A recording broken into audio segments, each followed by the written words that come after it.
Hello, everyone. Hello, good morning, and welcome to this fourth virtual Bath Life Business Club, a wellbeing special featuring yet more tales from the lockdown. I'm Greg from Media Clash. We hope that you, your loved ones, and your teams are safe in these bewildering times.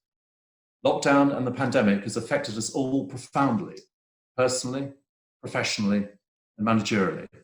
Today, we'll be exploring our mental and physical well-being at the start of Mental Health Awareness Week. But before we come to our panel and to our questions, a few updates.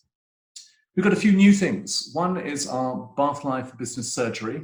We ran a free session for all businesses just last Friday on financial planning with Univigil. This Friday at 10 o'clock, it's Legal and HR with Moja Druitt. Everything from furloughing to your rights about returning to work, navigating the new regulatory requirements and teams' needs. And to stress, it's for all, it's for employees as well as employers, because to be honest, we all need help trying to understand this, frankly. So please look out for those. The webinars are free and run in conjunction with our partners in both areas. So please come forward if you have a professional service which will add value and help people through these difficult times. For those who are interested, we're also running, soon to be running these business clubs and surgeries in each of the cities where Media Clash has or had or will have or whatever it is, magazines and events. So that's in Bristol, Cardiff and Exeter. Check our social media feed at Media Clash for the latest details of those. And please pass on to any clients and contacts you have in those cities. And we'll also be running another Bath Life virtual wine tasting session following the very successful one last week with Stony Street. Again, it's an example where if people can come together, we can do good, however strange it might be to share wine tasting remotely. It worked quite well, actually. Anyway, so this. Wellbeing. The mental and physical challenges compounded by lockdown. Every single which way, our sense of ourselves has been changed. We're all being redefined. Think of the thousands of parents homeschooling, trying to juggle their work if they have it, their sense of self, but certainly having their kids at home all the time, having their partners at home all that time, exercising, keeping fit, the intensity of couples and families being together. Here's a quote. One lawyer realized he never sees his kids. That's incredibly sad, but also incredibly challenging if you think of the domestic setup of that household, all our households in this time. The intensity, the other way, of people being apart, kids, of grandparents, of loved ones. The intensity of being alone, more alone now than ever before in these times. Challenges for us all. So what can we all do, mentally and physically, to help ourselves and to help each other and our loved ones emerge in at least reasonable shape whenever we're allowed fully to emerge? Let's welcome shortly our three speakers. Kate Morton, the Chief Exec of the charity Bath Mind.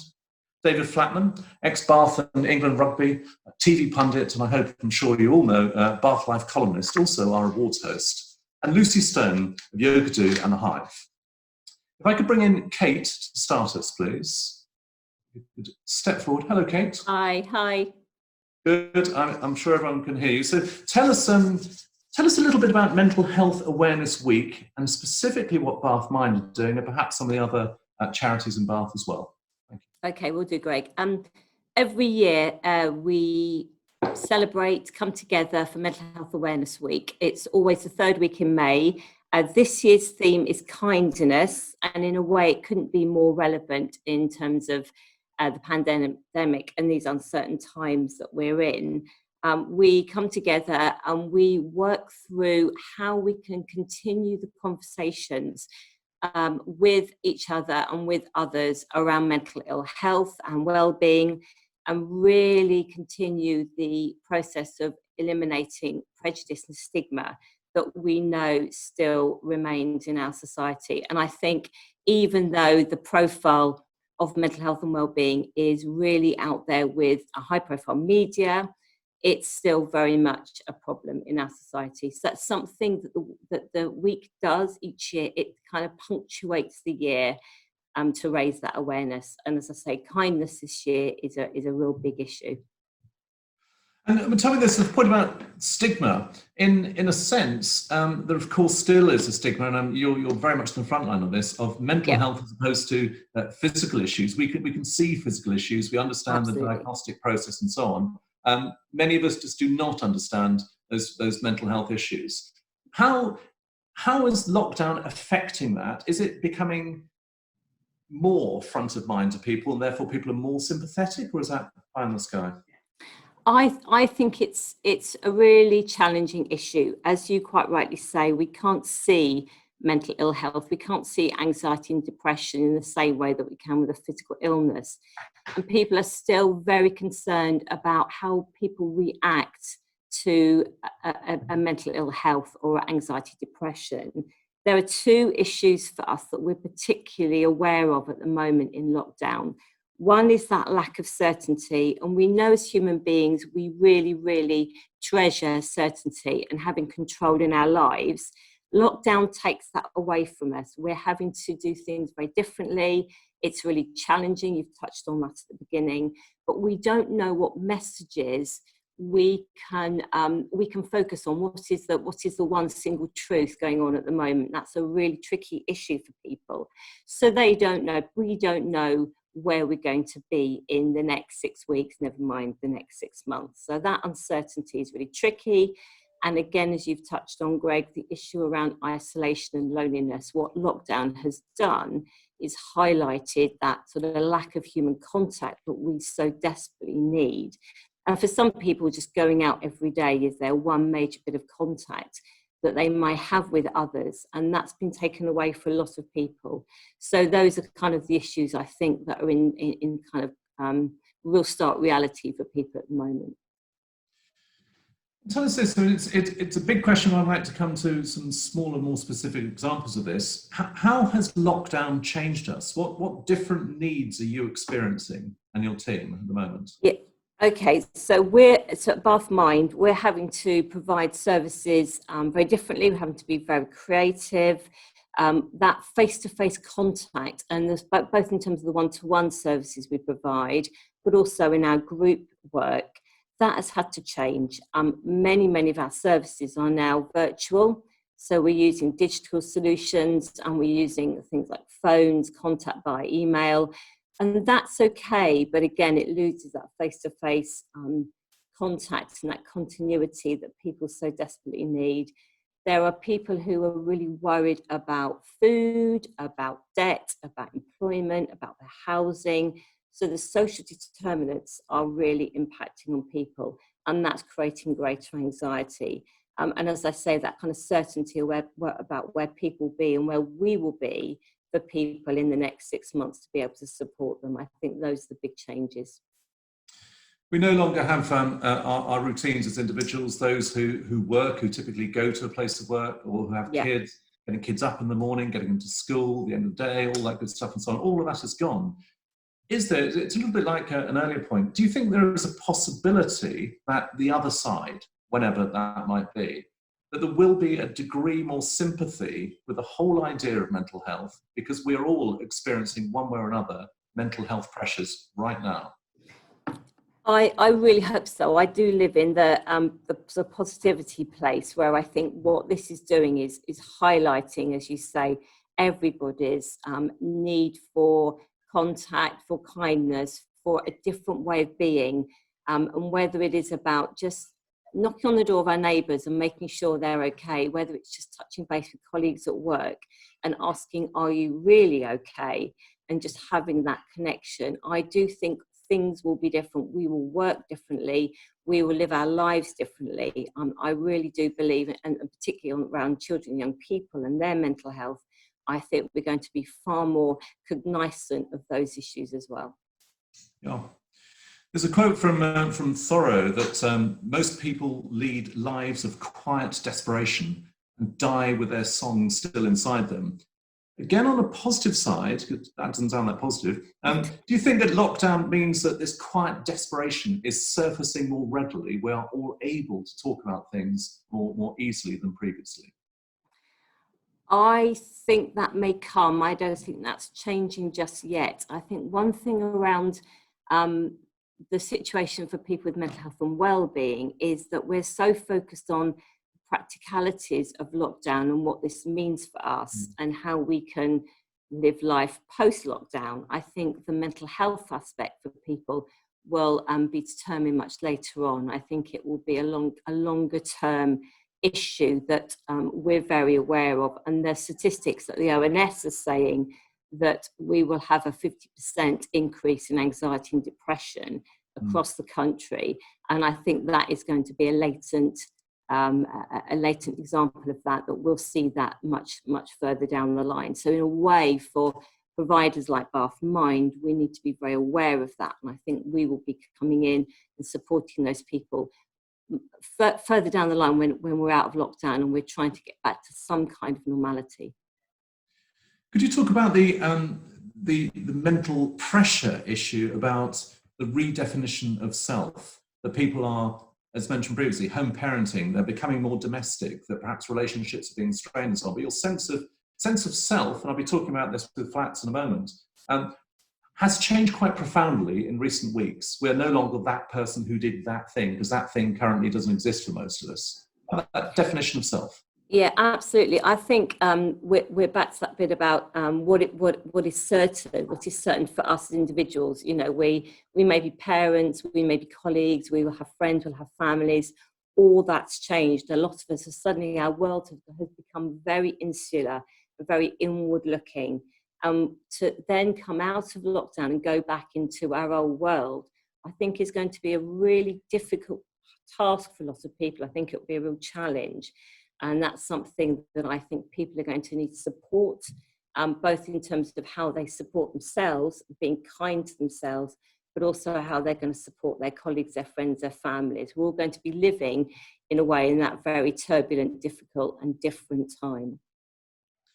I've just written it down. It's a lovely phrase. People needing to know how to be kind to themselves. That's what about different point about businesses and people on this call being kind to Bath Mind. What can they do to help you right now in this week, but more generally, the rest of lockdown? Okay, I mean, in this week for us, we would really welcome businesses to go onto the Bath Mind website and look at the different resources that we have available. We have a number of challenges. We have a number of services available to businesses. Please get involved in those. We have training courses this week for businesses. We're offering keeping mentally healthy well while in lockdown and while working from home. And HR and managers can tap into our mental health and COVID-19 training that we're offering. Look at giving in terms of supporting us, whether, and I don't just mean financially, but that's in terms of giving yourself to support us, working with other people so that you can ensure that other people are receiving the support they need, checking in yourself, checking in on your colleagues and your families. And that's beyond this week. Although this week punctuates for Mental Health Awareness Week, it's about every single day of your lives and how you can live your life differently and live your best life. Kate, thank you. I'm sure we all wish you personally and your team and the other Bath charities all the best in these really tough times. Tough for funding, tough for communicating, tough for taking action, but also tough in terms of the needs, the rising needs so many people have at this time. So, Kate, thank you. Pleasure, thank you. Flats, if I could bring you in at this point, please. Hi.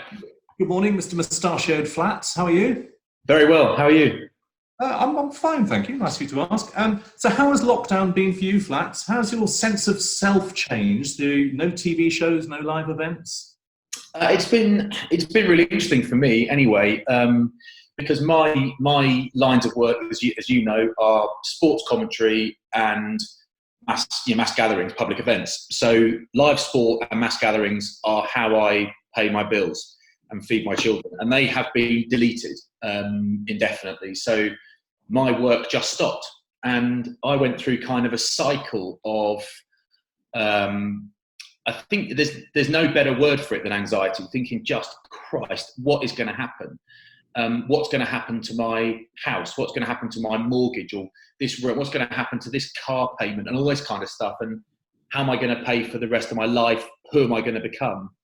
And I spent a few weeks thinking, Christ, what on earth is going to happen? And I just saw something like this, actually, but with Stephen Fry. And he said, well, what I've decided to do is stop reading so much on social media about this. I've blocked a few things just because I don't want to hear too much about it, because actually there's nothing I can do from my little house here, probably a big house in his case.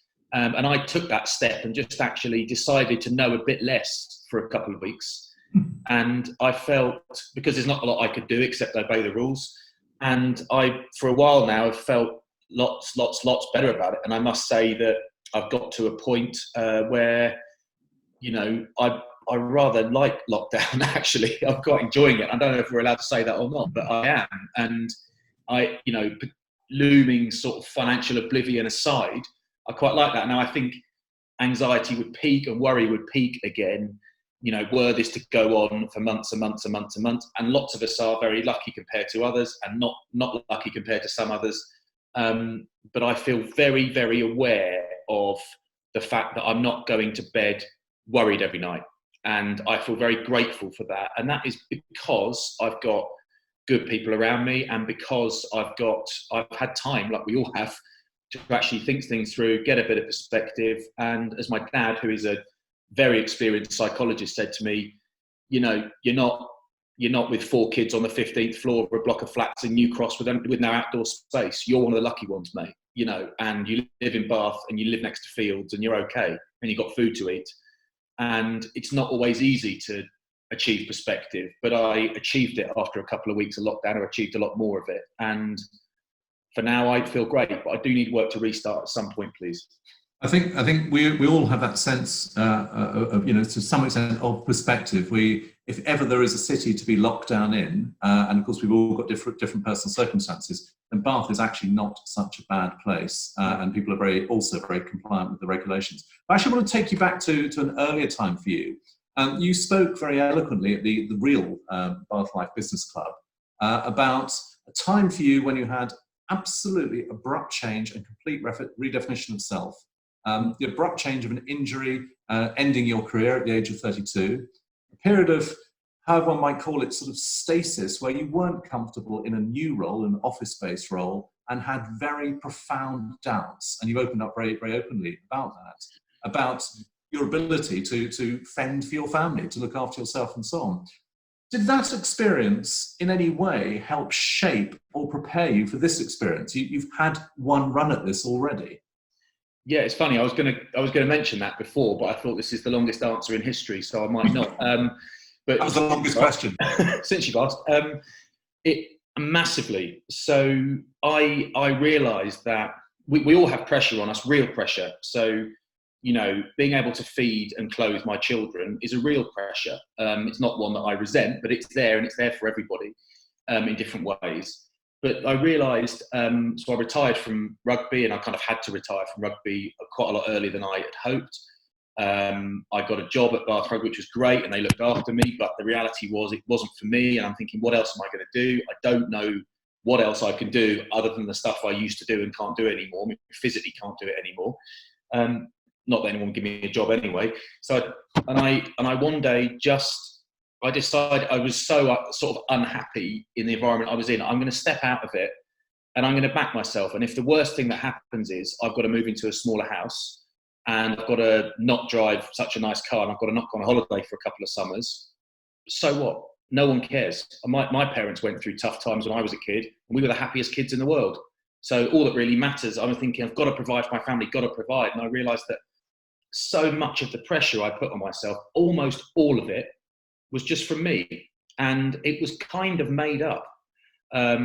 So I have had a run at this before, and I found that time very difficult, and I found the beginning of the whole COVID-19 thing very difficult, actually, because I went to bed on a Wednesday night, and I remember the date, and everything was, I wonder, kind of, this is all getting a bit weird now, and by midday on the Thursday, my diary had been emptied until 2021. There is nothing. There is not one thing. And I'm self-employed, so I'm gone. And I also fall between all the benefit. I fall through all the benefit help. You know, there's no benefits for me. There's no grants. There's nothing. So I will get no help with this. And that was very anxiety inducing. And I thought, well, what am I actually worried about? I can do this, this, this. what am I actually worried about? I'm one of the lucky ones. I'm not going to be homeless. I'm not going to go hungry. I'm surrounded by people I love and who love me, and lots of them are in tougher positions than me. Would I give everything I have to my friends and family? Yeah, no problem. I'll do it now. So they're all the same. We're all fine. And it's the whole, when I was in this position before, I just woke up one day and realized that none of the pressures that I had declared apparent and declared powerful were real to me. And actually, this is quite nice. I've got no schedule. And now there are some real positives to have come out of lockdown for me. And I'm a reasonably hardworking bloke. I like to pretend I'm not because it's more fun, but I kind of do a lot when I'm busy. And I'm with my children every day. We're walking and barbecuing and grilling and cleaning and arguing and schooling and bitching and negotiating and crying. And it's wonderful. And, I think I felt a month or so ago that the pressure just lifted because I referred back to where I was at that point. So, you are a terrific example of someone who is finding the positives, and to a greater or less extent, we are all seeking to do that. To be honest, it's something we've been trying to do with Bath Life, with the hashtag Bath Together as well, to seek out the positives, and we'll come on to some of those subsequently. But I want to go back to an earlier point in your answer, the sense of pushing yourself too hard or whatever.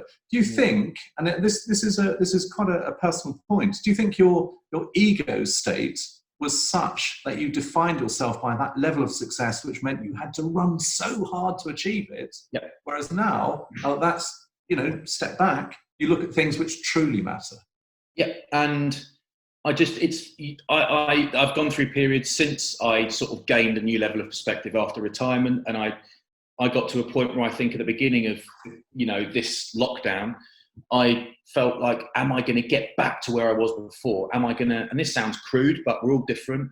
Am I going to earn as much dough next year as I did last year? Am I going to have a big enough house? That kind of stuff. And I think, well, who cares about this? Who cares? Who actually cares? And I realize it's just me. It's only me.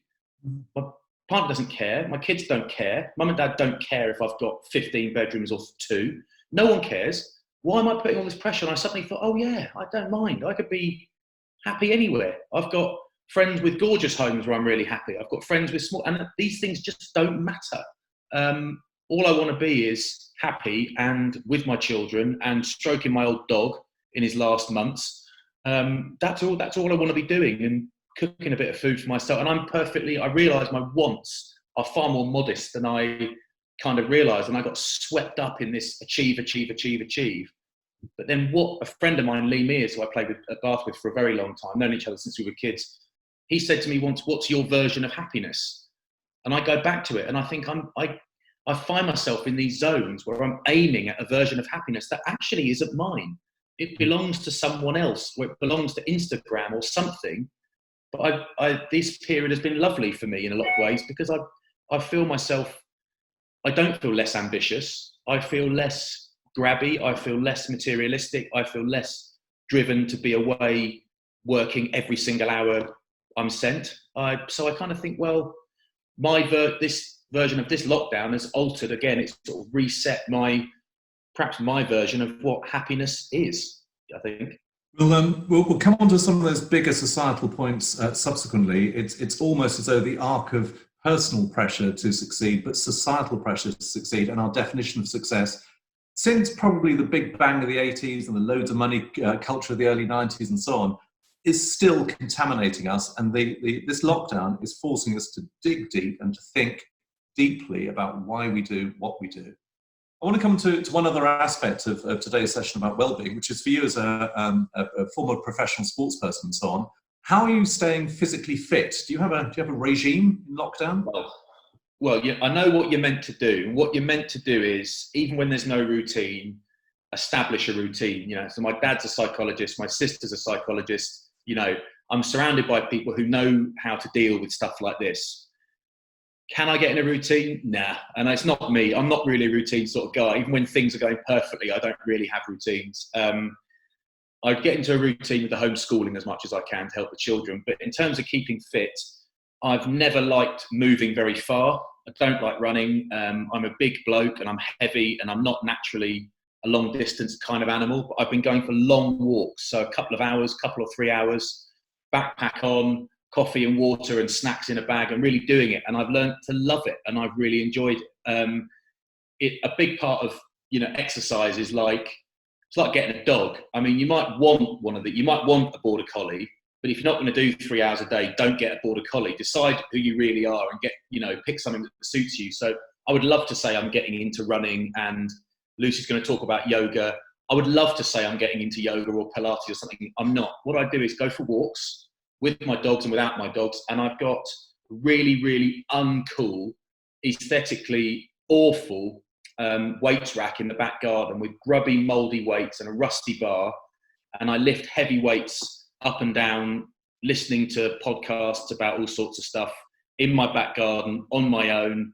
And I'm like one of those guys you see on sort of World's Strongest Man minus the strength, with the big belt on and the knee straps, and you think, how long has this guy got left? But I like it. So I lift heavy stuff up and down and I walk around a bit. So that's kind of it. But I love that. That's in the social media parlance, pics or it doesn't exist. We don't really believe you do that at all. We're going to come back to the social media stuff in a moment. I know we've had a question just now from Rosanna Hood of Media Clash exactly about this. But I'd like to bring in Lucy at this point, if I may. Flats, we'll put you on hold for a sec and have Lucy join us.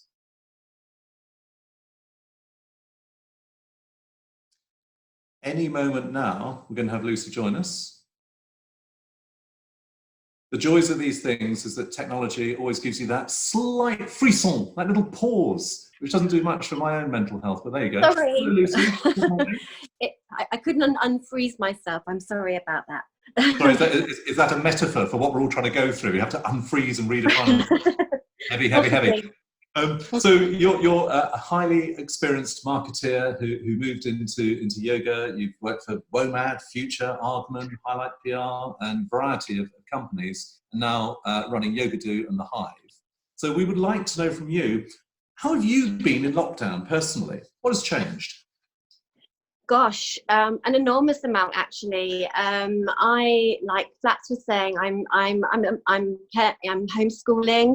I'm a single parent as well. So I go from crazy days where I'm running 2 businesses and homeschooling on my own, trying to keep my son well and on deadlines. He's in year 7, so secondary school. To then he goes to his dad, and I'm left completely alone, and the silence is deafening. I have a partner, but he's in Switzerland, really conveniently, so we haven't seen each other since February. In fact, it was the Bath Life Awards was the last time we saw each other. So and I've had a mum who's in hospital, so I've been on a real roller coaster of emotions and feelings. But what's kept me sane, and I have to say yoga and meditation on brand, but no, what has genuinely kept me sane is by keeping busy. So on the days I don't have Freddie and life isn't quite as crazy, I'm keeping busy. So I'm keeping all of those days, trying to give myself some time to go for a run or a long walk. As Flats was saying, I've been really connecting with nature, and I couldn't sound more hippie if I tried, I know that, but really trying to just get out where I can into our beautiful surroundings. As you mentioned, we are lucky to live where we live, and I've actually sort of started doing other things. I get a great deal of comfort and I feel better when I'm helping people, and I'm very lucky to do what I do with YOGADOO, working with children and young people. And we've had to relaunch our business, the Hive Yoga Studio. We shut a week before any other gym or studio because we felt it was the right thing to do. But we've had to relaunch and go online. Lucy, can we come on to that in a moment? I'm struck by both you and Flats talking about the sort of Wordsworthian connection with nature and the sort of redemptive power of nature of just walking. But let's come back to yoga itself. An innocent question. What is yoga and why does it matter? Well, 2 parts then. So yoga is a very 5,000-year-old form of exercise And what makes it different from many other forms of exercise is the mindful nature of it. So the word yoga actually means union. And depending on who you talk to, whether that means a union of your body and mind, or a union of movement and breath. So it's not like going to a Zumba class where you kind of throw your limbs around and you feel great. You are actually controlling and focusing inwards and feeling how you feel in that moment. And one of the founding philosophy behind yoga, it's interesting what Flats was saying, it really resonated with me, is a detachment of ego. So what happens on your mat in that moment is what's happening. You'd have no sense of who you should be, who you were yesterday, or who you might be tomorrow. It's very much about recognizing this mindful moment that you're in, acknowledging it, observing it, and celebrating it. And with children, that's, to celebrate who you are when you have a classroom of comparison is a really important thing. But big kids like us too also do well to remember that. Given your very powerful evangelizing, this feels rather churlish to say it, but I'm going to say it. Does it happen that yoga and meditation actually doesn't work for some people? They lack the ability to step outside themselves, or I don't know, their setup is not quite right? I think if you asked 1,000 people what you get from yoga, you get 1,000 different answers. So I think it depends on what you want to get from it. Again, it's a little bit of an ego question asking, you're expecting a certain thing from yoga. What if it's to move and to get some exercise? Then if you're moving, you're getting exercise. So I think it's a really personal. I'm not the most hippie Mother Nature spiritual yoga teacher that you'll meet. I've trained with Manchester United's yoga teacher, so I'm very anatomically focused. I need to know that it works. Don't give me too much talk on chakras because I can't really go there. So for me, I'm a very physical person, and I understand that if you breathe deeply, it slows down your fight or flight response. That works. That's science. Good. I can take that on board. And it's interesting you say this. Meditation for me during this lockdown, both personally has been more useful than yoga, and the Hive online, the Hive Live, have seen a 300% increase in people trying meditation for the first time. So I think from what Kate was saying and Flats was saying, we are looking at ourselves a little more, and we know that we can have an element of control over how we feel if we work with our breathing and do certain things to improve our health. Asking for a friend, can anyone do it? I teach 3-year-olds to meditate and yoga in nurseries, and 4-year-olds in primary, all the way through to, however old you like. So I would say everyone can try it. And it personally took me about 15 years of on and off yoga and meditation for it to finally click. So don't worry if you don't feel like you're getting it. But I would also say I've spoken to monks who also have a bad day of meditation. So it's about this ego thing again, trying it, seeing if it works, but not expecting and not putting any pressure on yourself. But yes, I would say I could teach anyone to try and meditate or try and do yoga and see how you get on. Lucy, for now, thank you. If I could bring the other two panelists back in, and I'll ask some questions to all three of you. But also, if anyone watching this looks at the little Q&A button at the bottom, you can send questions to us. They could be anonymous if you wish, and we'll try to cover as many as we can.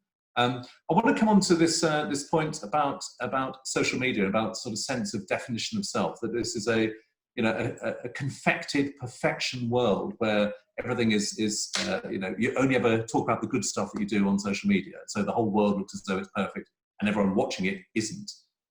Do you think it's damaging in current times, more so than perhaps ever? Or conversely, is it useful because it's a connection device? It's a blessing or a curse? Shall I go first? I think it's both. I think it can be incredibly damaging, and people do have that sugar-coated life that they can see, And it would just exacerbate your own anxieties about yourself and about what you can or can't achieve. And I think Flats just touched on that earlier. But digitally, we are in that world and we need to celebrate it and have some control over it, I think, and what that looks like for us. So it's about using it to our best advantage and to the advantage of others around us.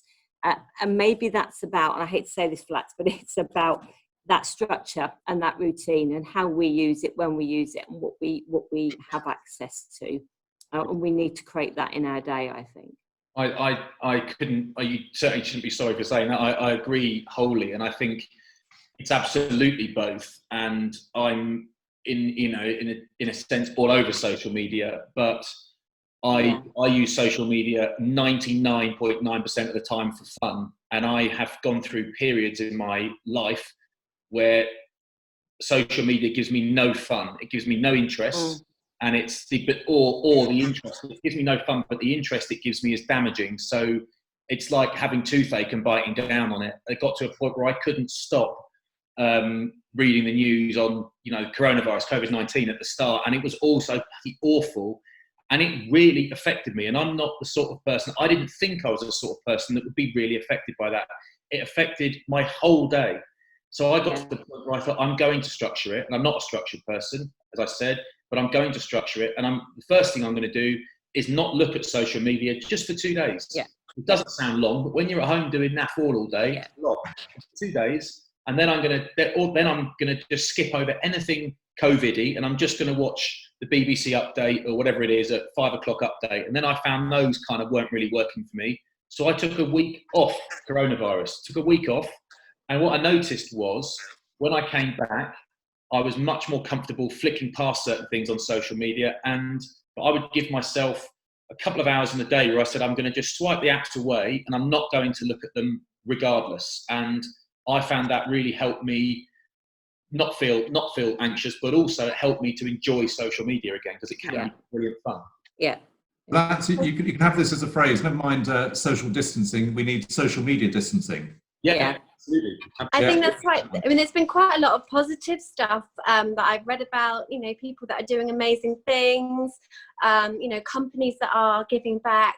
And I think there's, I'm the same. It does sort of, if you're in it all the time, you've got the rolling news on in the background while you're working, it's constantly aggravating at this fight or flight anxiety.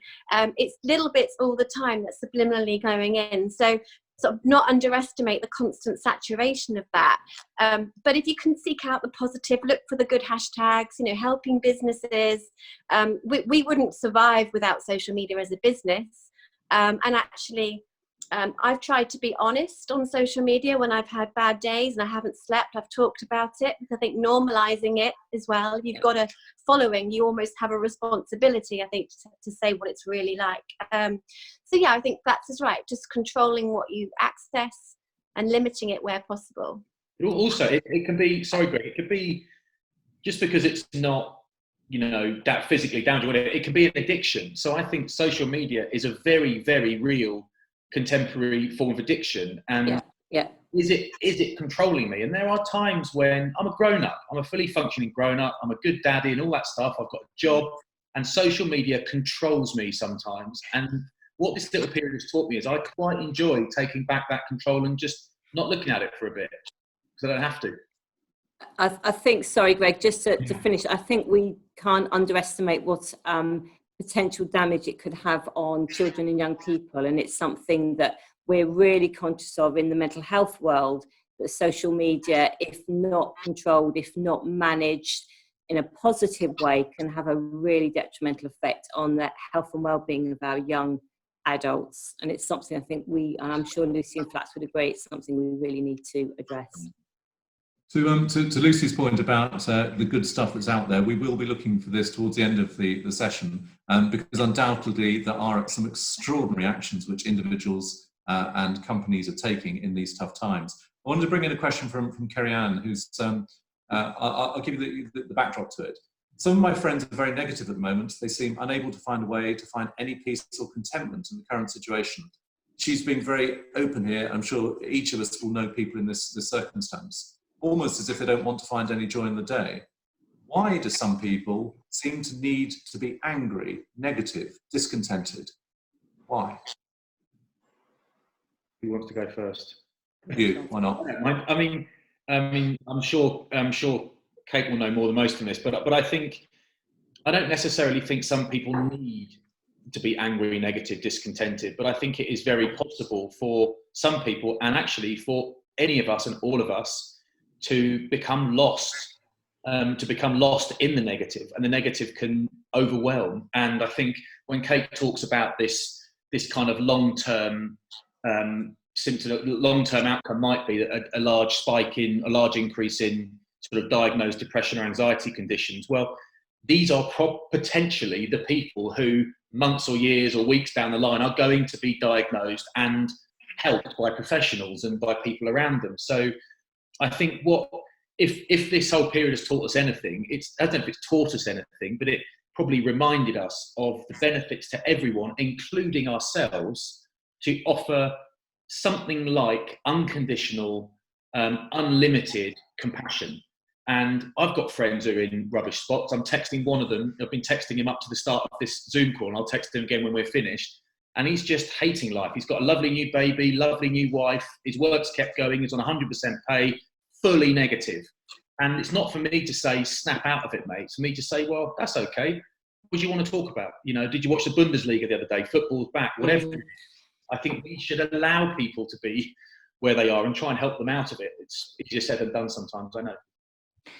Yeah, I think we need to give ourselves permission to have that space to just stop and give ourselves time to develop a different way through this. We all deal with this very differently. I know resilience is an overused word, but personal resilience for each of us is very, very different. And so we can't respond properly about why some people are angry and others aren't. There's no scientific reason. We are just all very, very different, unique as individuals.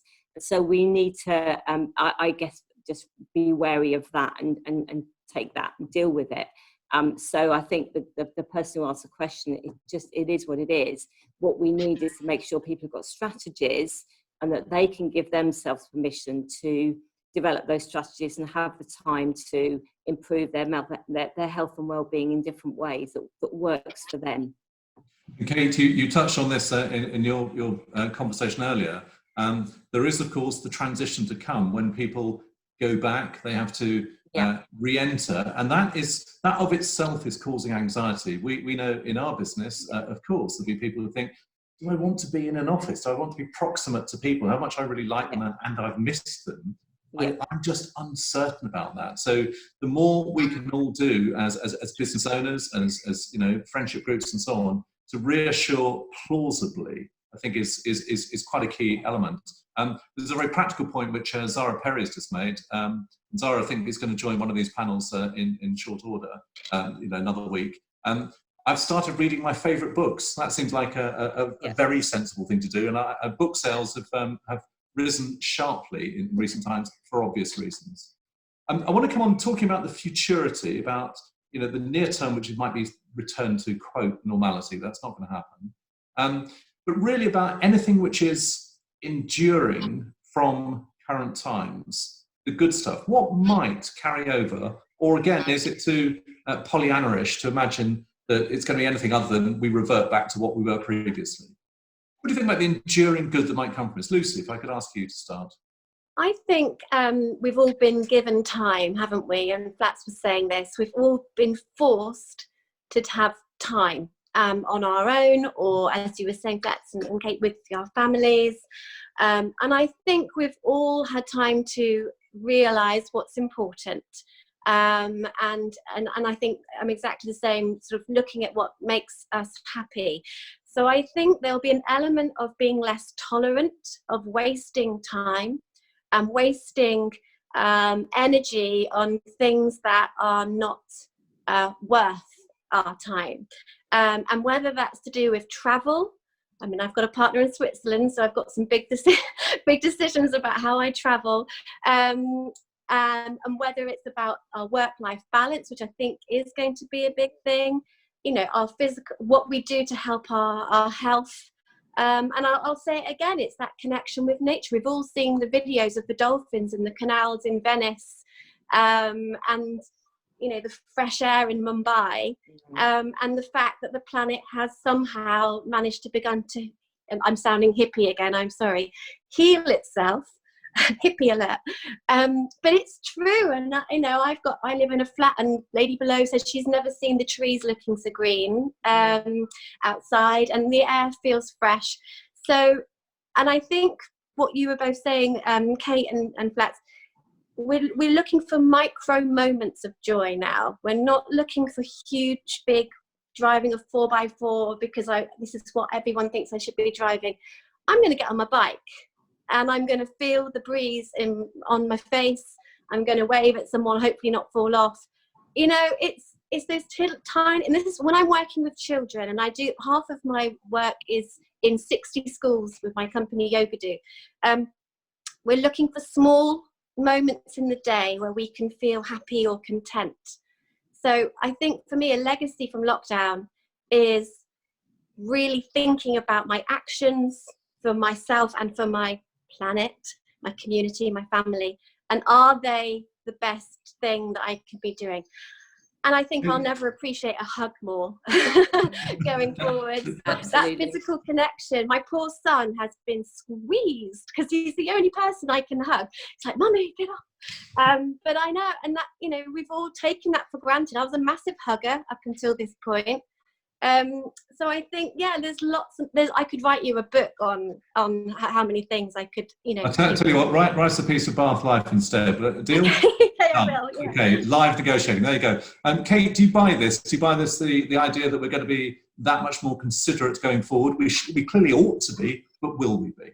Yes, I do. And I am forever positive and really hope that, and I echo everything that Lucy says. I think the connection, the connectivity is going to be key. And I think we will focus on the people that really matter to us. And it picks up on what Flats was saying earlier about not worrying about what other people have got and living somebody else's lives. It's about living our best lives and how we can connect with the people that really matter. And I also think the giving bit is really important. What can we give? What can we give of ourselves? That time, the sharing, making sure that everybody can have that time to talk. So it's that giving, not just of, financial giving, but it's just about ourselves and about our time more.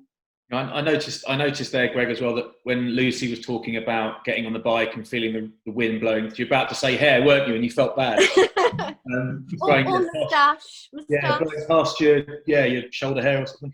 I think the point that resonates most of all with me is Lucy's point about time, and we have had time forced upon us, and that hasn't happened to me certainly for so long. Life is so hectic, and it's a daily planning by the day. Who gets the kids? Who does this? Who cook? And it's great fun, and I love mostly. But you think actually we have been forced to. It's little things. I've got this electric toothbrush that brushes your teeth for 2 minutes. And I used to get to the point where I'm like, oh God, I'm a minute 30 in, that's enough, turn it off. There's just no rush. So I used to, I've thought to myself a few times before, just as almost all of my thinking around this stuff involves my children. And Lucy, you said you feel like a hippie, whatever. I think that's lovely, all that stuff. And almost all of my thinking involves me as a daddy and my little girls and what's it going to be like and what am I like as a daddy. And I'm constantly sort of critiquing my performance a bit in a way in that sense. But all of it is like, I'm just booting them out the house by 8:10. Gotta go, gotta move. And now it's like, well, let's just relax a bit. Even if it's just 5 more minutes of relaxation a day, a slight reduction in intensity, I think that is going to make people feel great. And as I said earlier, the whole giving thing, as you said, Kate, whether it's money or time or gifts or whatever, I think people just, a number of people, an amount of people will get that kick. It's okay to give because it helps you as well as other people.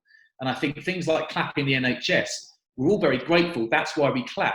We also feel good for clapping. So benevolence makes you feel good. And I think Definitely. If people realise that's okay to feel good. I feel good doing Just Donate. I like it. I quite often leave my name in there so I'm not anonymous because I like it. So that's okay. So I think there's some things we could take from it. Yeah. Okay, let's.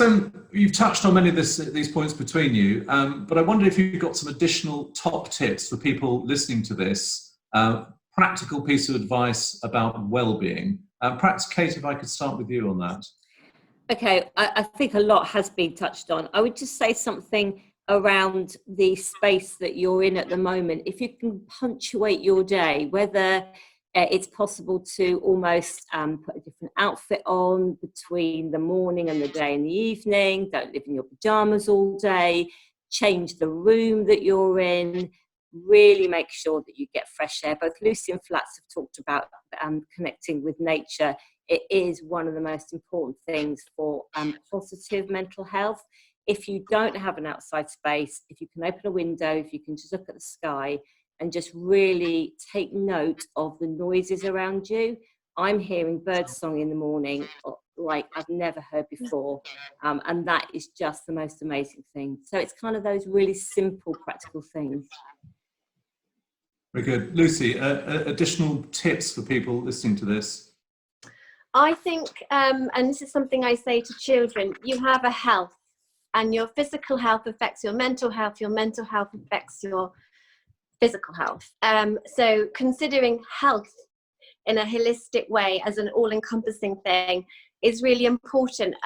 If I have anxiety, I'm going to feel it in my body. If I don't sleep well, I'm going to feel anxious in the day. So it's seeing as a really whole. Second thing is ask for help. Do not ever worry about asking for help.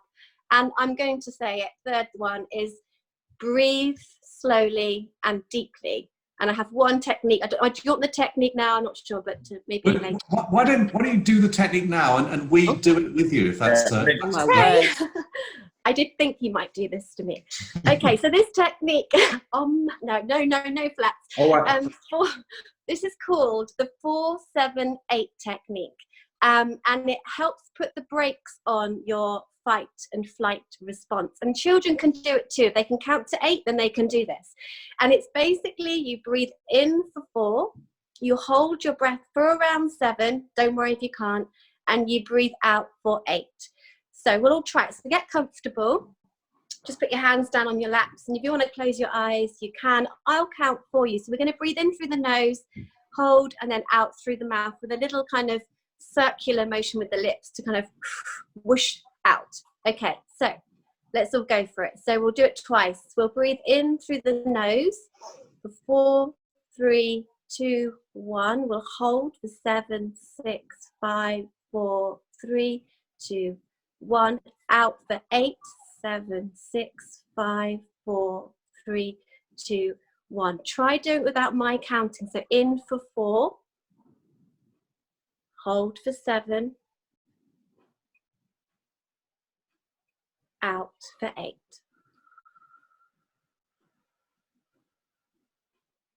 Okay.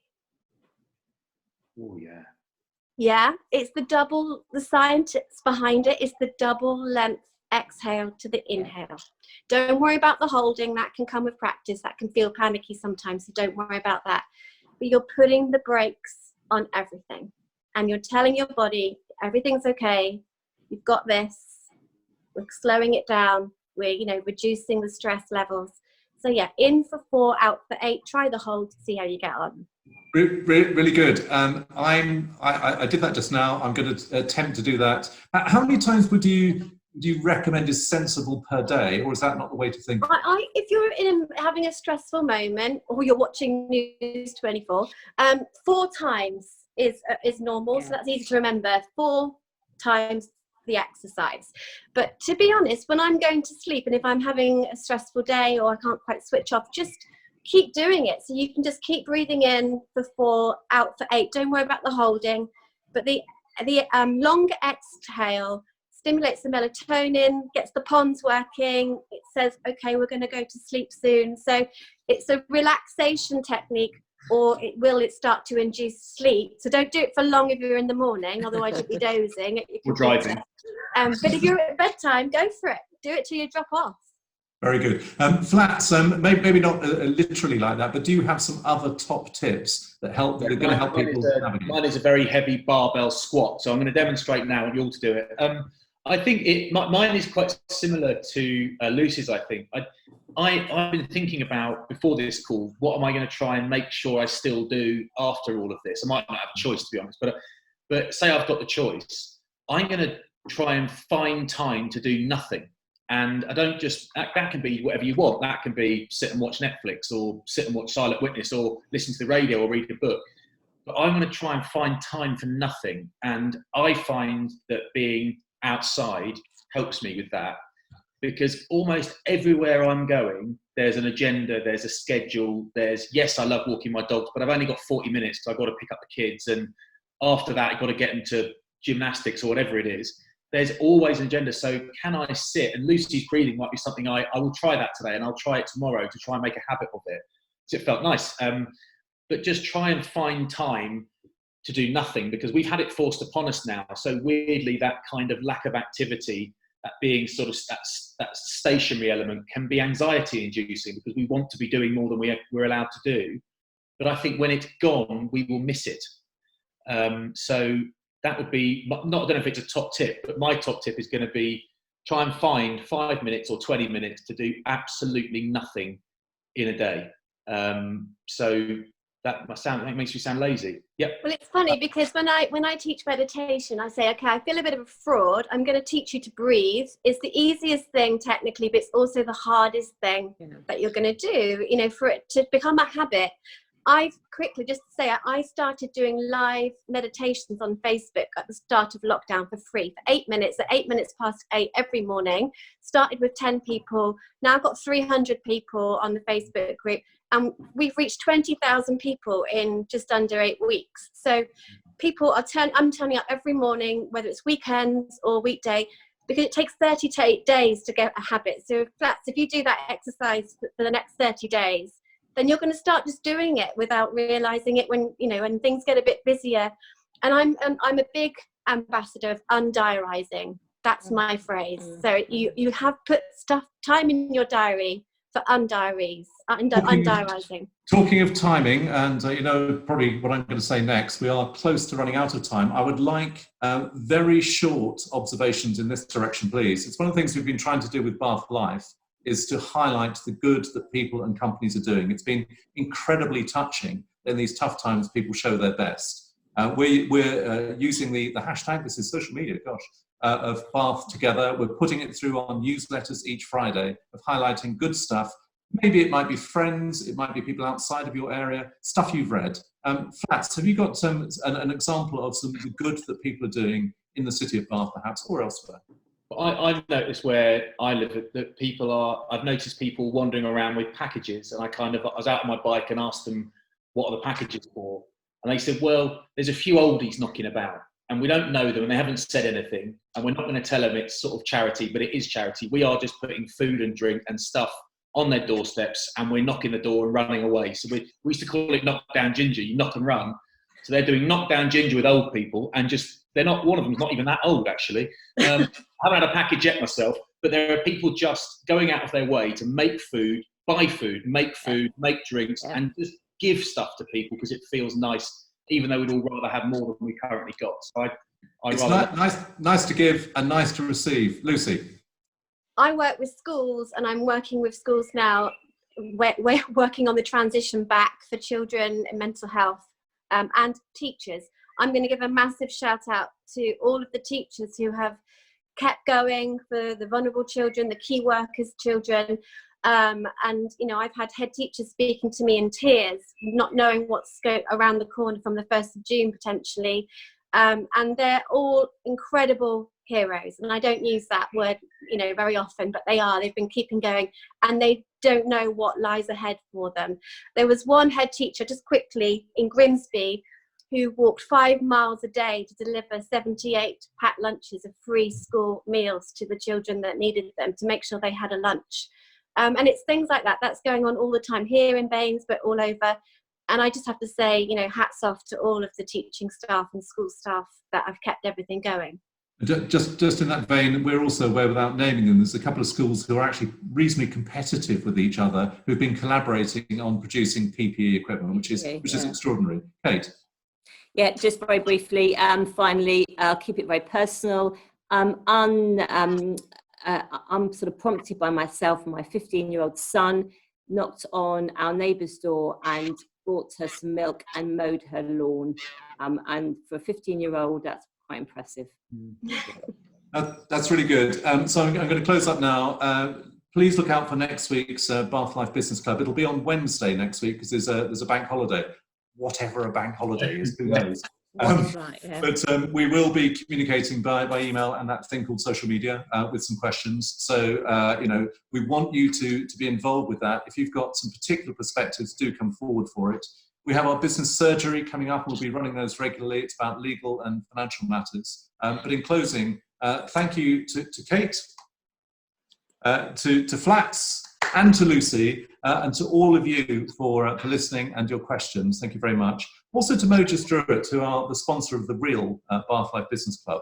I think there's probably 2 or 3, maybe 4 themes that have come out this morning. I just want to pick up on that sense of ego defining success, that one of the positive aspects about this awful pandemic, it is something of a leveler. We're all thinking about ourselves differently. We're not necessarily defining ourselves by physical success or you know, societal success in quite the same way. Flats is very eloquent about that.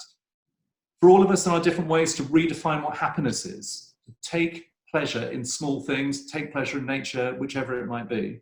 But I think probably the overriding one is the sense of time. We are all so ridiculously busy, self-imposed busyness. It means we lack the time to stop, to pause, to enjoy, and to realize. In closing, absolutely, this is a tough time. This too shall pass. This has been a Media Clash production, and this has been the Bath Life Business Club. Thank you. Bath together.